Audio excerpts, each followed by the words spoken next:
주님, 우리의 찬양을 주의 병에 담으소서. 442장 저 장미꽃 위에 있을 함께 찬양하심으로 하나님께 새벽 예배 올려드리겠습니다.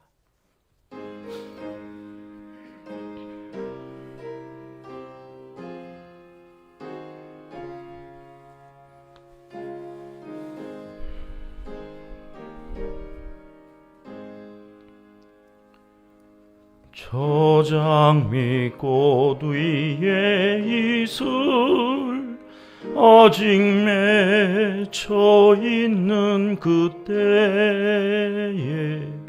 귀에 은은히 소리 들리니 춤성 분명하다. 주님 나와 동행을 하면서 나를 친구 삼으셨네. 우리 서로 받은 그 기쁨은 알 사람이 없도다. 그 청아한 주의 음성 우는 새도 잠잠케 한다. 내게 들리던 주의 음성이 늘 귀에 쟁쟁하다. 주님 나와 동행을 하면서 나를 친구 삼으셨네. 우리 서로 받은 그 기쁨은 알 사람이 없도다. 밤 깊도록 동산 안에 주와 함께 있으려 하나. 괴로운 세상에 할 일 많아서 날 가라 명하신다. 주님 나와 동행을 하면서 나를 친구 삼으셨네. 우리 서로 받은 그 기쁨은 알 사람이 없도다.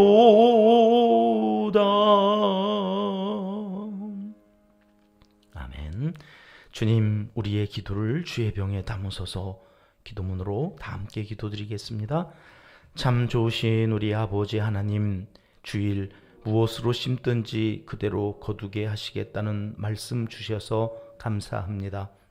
이 시간도 그 말씀 의지하여 기도로 심고 말씀으로 심어 주님 거두게 하실 풍성한 열매를 마음에 품고 새벽을 깨우며 기도합니다. 늘 살아계셔서 우리의 작은 신음까지도 응답하여 주시는 하나님께 감사한 마음으로 기도를 드리오니 하나님 홀로 영광을 받으시고 오늘도 우리에게 은총을 베풀어 주시옵소서. 한 해를 시작하며 온 교회가 샬롬 새벽 기도회로 하나님께 더 가까이 나아가게 하심도 감사드립니다.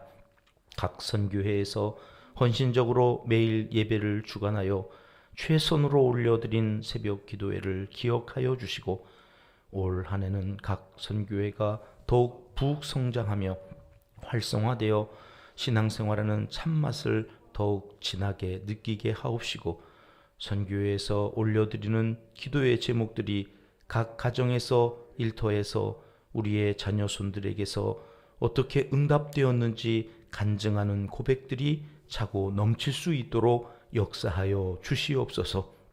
오늘 또 변함없이 우리의 기도가 필요한 이들을 생각하며 기도드립니다. 다음 세대 어린 자녀들을 위해서 특별히 마음을 다하여 기도드리오니 주님, 이 땅에 아이들 웃음소리가 가득하게 하시고 가정마다 아기 울음소리가 노랫소리처럼 울려 퍼지게 도와주시옵소서. 자원도 없는 이 나라에 오직 소망은 자녀를 잘 양육하여 일꾼 되게 하는 것임을 젊은 세대들이 공감하며 초고령 사회로 치닫는 나라의 위기를 슬기롭게 극복해 나갈 수 있도록 결단하게 하여 주옵소서. 나라의 위정자들과 공무원들이 이에 합당한 정책을 세우고 추진해 나갈 수 있도록 이 백성을 긍휼히 여겨 주시옵소서. 세계 각처에 흩어져 복음을 증거하는 선교사님들과 그 가정을 지켜주시고 어려운 이웃들의 필요를 채워주시며 군에서 국방의 의무를 감당하는 자녀들에게 강건함을 더하여 주시고 힘들수록 주님을 의지하는 믿음의 사람들이 되게 하여 주옵소서. 하나님을 사랑하는 자 곧 그의 뜻대로 부르심을 입은 자들에게는 모든 것이 합력하여 선을 이루어 주실 줄 믿습니다. 예수님의 이름으로 기도합니다. 아멘. 오늘 새벽 주시는 말씀은 빌립보서 1장 7절 8절 말씀입니다. 다 함께 합독하겠습니다. 내가 너희 무리를 위하여 이와 같이 생각하는 것이 마땅하니 이는 너희가 내 마음에 있음이며 나의 매임과 복음을 변명함과 확정함에 너희가 다 나와 함께 은혜에 참여한 자가 됨이라. 내가 예수 그리스도의 심장으로 너희 무리를 얼마나 사모하는지 하나님이 내 증인이시니라. 아멘. 볼륨을 조금만 줄여주시면. 새해를 맞으면서 지난 한 주간 샬롬 새벽기도회를 통해 하나님께서 은평의 모든 가정들마다 하늘 영광 크게 임하게 하시고 은혜와 평강이 올 한 해도 우리 모두에게 넘치시기를 주님의 이름으로 축복합니다. 오늘은 빌립보서 7번째 시간으로 은혜에 참여한 자, 그런 주제의 말씀을 함께 묵상하겠습니다. 여러분은 인생에서 가장 큰 복이 어디에 있다고 생각하십니까? 성경은 그러니까 하나님은 우리 인간이 복을 받고 살아가는 것에 지대한 관심이 있으신 분입니다. 우리가 복 받기 원하고 또 새해 되면 뭐 신정 또 구정 뭐 이렇게 두 번씩이나 우리는 서로 복 받으라고 막 인사하고 이러는 근저에는 다 우리가 하나님의 형상을 닮아 있기 때문에 그런지도 모르겠다, 그런 생각이 듭니다. 아브라함을 부르시고 그에게 제일 처음 말씀하신 것이 너는 복이 될지라, 복의 근원이 되라. 예전 개혁 성경에는 복의 근원 이렇게 말씀하시기까지 이 복에 대해서 하나님께서도 우리가 복 받고 살아가는 것을 원하신다. 여러분, 그런데 그렇다면 우리가 받는 최고의 복은 어떤 복일까요? 인간이 경험하는 최고의 복은 만남의 복이 아닐까? 좋은 사람들을 만나는 인복이라고 그러죠. 인복. 사람 잘 만나는 일보다 더 귀한 일이 없습니다. 특별히 종말의 때를 살아가는 우리에게 이 교회를 잘 만나고 또 목자를 잘 만나는 복보다 더 귀한 복이 없는 겁니다. 이 말세지말의 복 중의 복은 교회를 잘 만나고 목자를 잘 만나는 복인 것처럼 또 목자도 양떼를 잘 만나는 것이 정말 귀한 복입니다. 그러니 우리 은평 가족분들은 이미 다 최고의 복을 받으신 거지요. 그렇지 않습니까? 여러분, 점점 이단이 기승을 부리고 신앙생활 하는 것보다 이 더 달콤한 유혹이 점점 많아지는 것은 예수님께서 말씀하신 이 말세의 징조입니다. 이런 증상들이 우리 주변에서 많이 일어난다는 것은 주님 가까이 오실 때가 다 되었구나. 정말 기도하셔야 될 제목 중에 제목은 우리와 우리 자녀손들이 만남의 복이 있도록 기도하셔야 됩니다. 우리의 눈을, 우리의 손이 닿지 않는 이 좀 멀어져 있는 그곳에서도 영적인 지도자를 잘 만날 수 있기를 위해서 오늘 이 새벽에도 우리가 기도해야 하겠습니다. 바울은 이 빌립보 교회 성도들에게 편지를 보내면서 빌립보 교회 성도들을 가리켜서 너희는 나와 함께 은혜에 참여한 자 이렇게 말하고 있습니다. 여러분, 목회라는 게 이 복음을 전하고 그 복음의 능력으로 살아간다는 것이 사실은 무척이나 외롭고 힘든 일입니다. 여러분, 인간입니다. 인간으로서 그 하나님의 이 영의 세계를 이해를 하고 그분의 계시를 받는다는 것이 이게 보통 힘든 일이 아닙니다. 거룩한 그 경지에 이르러서야 이 하나님이 거룩하시기 때문에 그분을 만나고 이 그분의 음성을 듣고 또 그분의 음성을 이제 메신저가 되어서 전달해야 되는 이 과정이 참 외롭고 힘든 작업입니다. 또한 그것을 또 이 영의 세계엔 관심도 없고 관심이 있다 한들 그 영의 세계에 대해서 무지할 수밖에 없는 이 인간들에게 그 하나님의 뜻을 전달한다는 것 또한 보통 어렵고 외롭고 힘든 또 작업이 아니지 않겠습니까? 하나님께로부터도 참 이 힘든 작업을 해야 하고 그것을 또 전달하는 그 전달을 받는 사람들과의 관계 속에서도 이게 참 힘든 작업을 거쳐야 되는 이중의 고통이 이 복음 증거하는 이 전도자들, 오늘로 말하면 이 목회자들, 선교사님들에게 있을 것입니다. 바울도 그랬던 거죠. 하나님의 뜻을 받고 그 뜻을 전달했더니 핍박이 오는 겁니다. 핀잔을 주는 겁니다. 심지어는 때리고 죽을 만큼 얻어맞고 감옥에 갇히는 일들이 자주 있었던 거죠. 바울이 감옥에 또 잡혀 들어와 있습니다. 처음엔 저가 죄가 있어 잡혀 들어온 것이 아닐 거라고 많은 사람들이 이야기를 하고 복음을 증거하다가 그렇게 핍박을 받는 거라고 생각을 했을 것입니다. 그런데 이게 자꾸 반복이 되면 야, 우리가 알지 못하는 무슨 죄가 있어서 저러는 거 아닐까? 사람들이 의심하기 시작합니다. 수군거리기 시작합니다. 이것도 병이라 전염이 되거든요. 그러니까 감옥에 들어가 있는 그것도 서럽지만 내 그 진심을 알아주지 않는 사람들이 떠나기 시작하는 겁니다.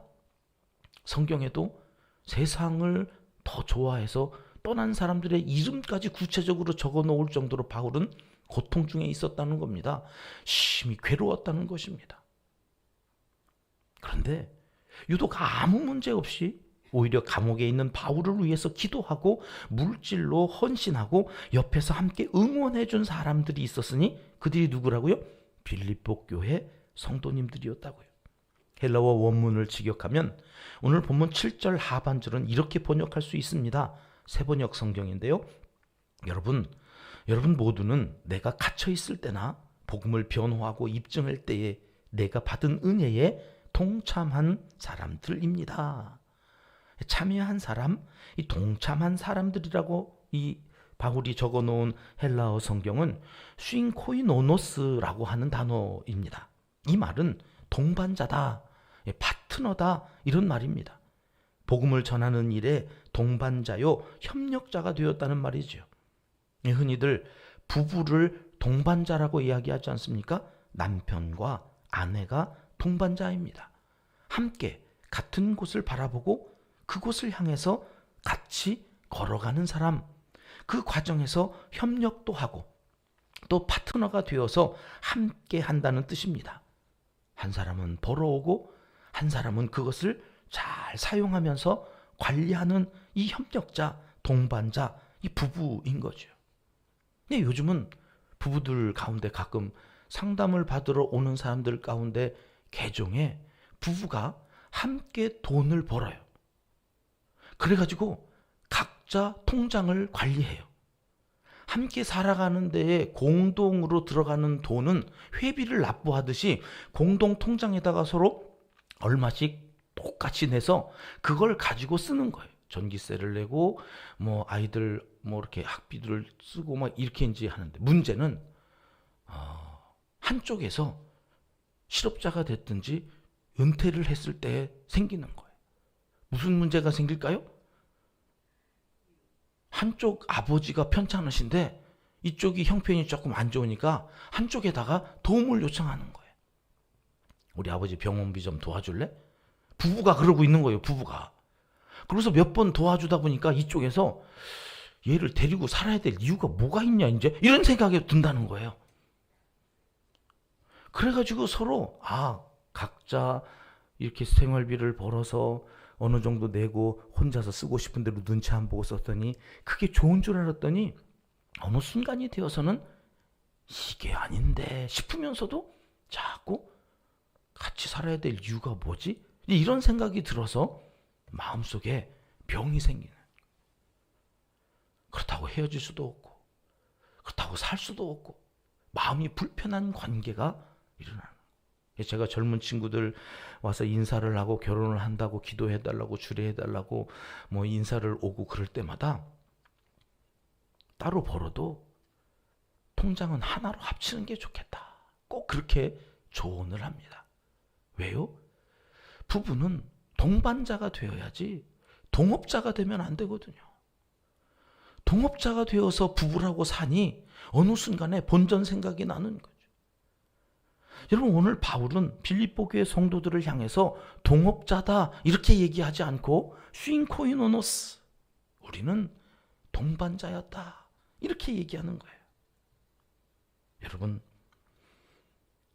신앙생활을 하면서 은평교회에서 함께 신앙생활을 하신 분은 하나님이십니다.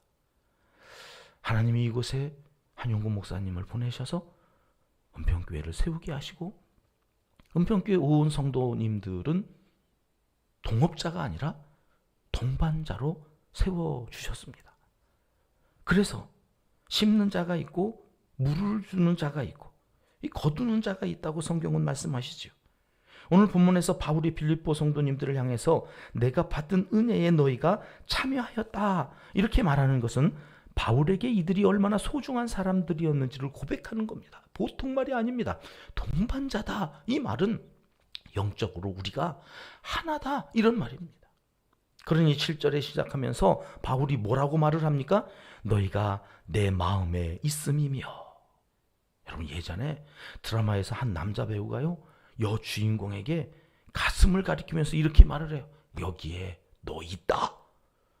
야, 그때 모든 여성들이요, 이 대사 좀 누가 안 해주나 막 그래가지고 남편들을, 남자친구들을 엄청 괴롭혔다는 거 아닙니까? 거기에 뭐 있어 넌 거기에 뭐 있냐 막 이러면서 너는 평생에 그런 말 나한테 해준 적이 한 번도 없잖아 막 이러면서 구박을 하고 그랬다고 그래서 한참 웃었던 기억이, 제가 오늘 이 말씀을, 바울은 지금 뭐라고 그러는 거예요?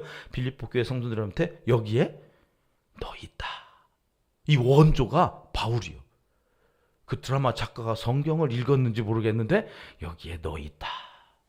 오늘도 가셔가지고 사랑하는 자녀들한테 그렇게 고백 한번 해보시겠습니까? 여기에 누구 있다고요? 너 있다. 네 성적표 있다. 그러지 마시고 말 잘 듣는 옛날에 그 애가 있다 이러지 마시고 오늘 어떤 모습으로 있든지 내가 너를 위해 기도했다. 여기에 너 있다. 여러분, 이게 세상 최고의 고백인데 바울이 지금 그 고백을 하는 거예요. 동반자인 이 빌립보 교회 성도님들에게. 모르긴 몰라도 한영구 목사님의 마음에 이 은평교회 성도님들로 꽉 차 있지 않겠습니까? 동반자니까요. 은평교회를 위해서, 은평교회가 하는 모든 사역과 돕는 선교사님들을 위해서 한평생 기도해 주시고 함께 걸어가 주셨던 여러분들, 여러분들만 보면 감탄하시는 거죠. 이게 소문이 나가지고 어젯밤에 오셨던 강사 목사님도 다 아시잖아요. 이야, 이거 매번 들으시는 은평교회 성도님들은 얼마나 행복하실까. 바울이 지금 그 마음을 전달해주고 싶은 마음이 여기에 있는 거예요. 그래서 고린도전서 3장에서는 바울이 이렇게 말씀하시죠. 나는 심었고 아볼로는 물을 주었으되 오직 하나님께서 자라나게 하셨으니 우리는 하나님의 동역자들이요. 야, 봤더니 바울이 내 동역자인 줄 알았는데 이거는 내 동역자에서 더 누구의 동역자라고요? 하나님의 동역자다.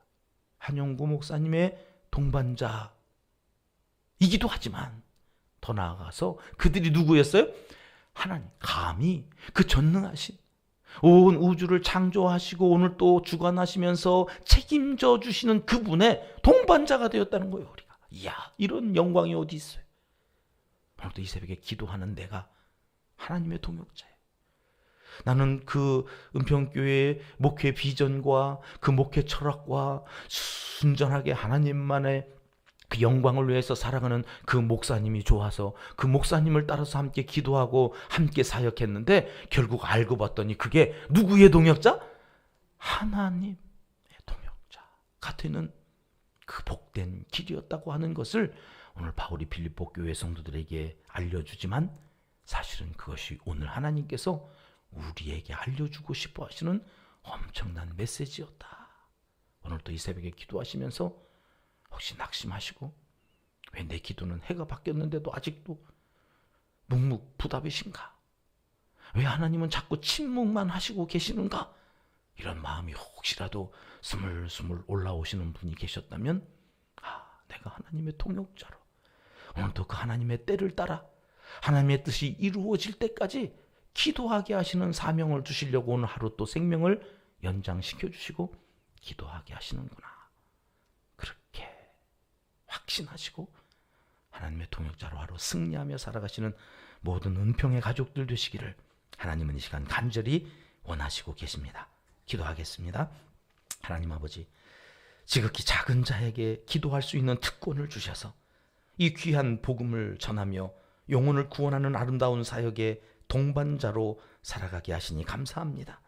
오늘도 목회자들을 위하여 선교사님들과 그 가정을 위하여 은평교회가 펼쳐나가는 이웃사랑과 가정을 살리는 복된 일들을 위하여 기도할 때에 들어주시고 하나님의 동역자로 부끄럽거나 수치스럽지 않게 살아가도록 복나려 주시옵소서.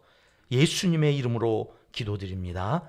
아멘. 주님 가르쳐 주신 기도입니다.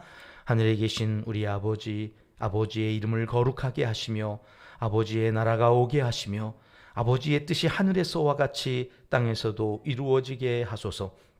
오늘 우리에게 일용할 양식을 주시고 우리가 우리에게 잘못한 사람을 용서하여 준 것 같이 우리 죄를 용서하여 주시고 우리를 시험에 빠지지 않게 하시고 악에서 구하소서.